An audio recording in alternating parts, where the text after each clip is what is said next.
आम निज फार्म रु माने A1 क्वालिटी निज ब्रीडिंग माछ देखि पारथुमे जेमति कि ट्राई कलर आपाची देखंतु ओरिंडा देखंतु तापर आपण माछर क्वालिटी देखंतु तापर मते कहबे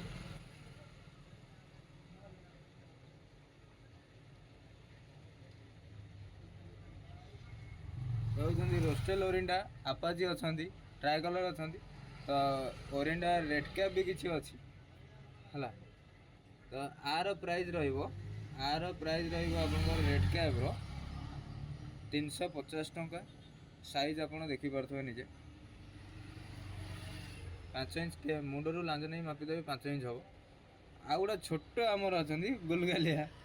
ट्राई कलर आपाची कहि परिबे ये आपन को आसीओ 700 टंका पर पीस ता ऊपर को आसी जिबा एटा होती रोस्टेल ओरिंडा ये आसीबो 1800 टंका रु 2000 टंका पर पीस एटा आसीबो 2500 टंका ब्लैक टा ये 2500 टंका सिंगल तापर गोटा आपाची अच्छी सेटा भी आसो सही सेटा आपको 2000 टंका देदेवी किंतु एटा ब्लैक टा रेट उच्चा अच्छी एटा आपको 2000 टंका आसो आ 2500 टंका।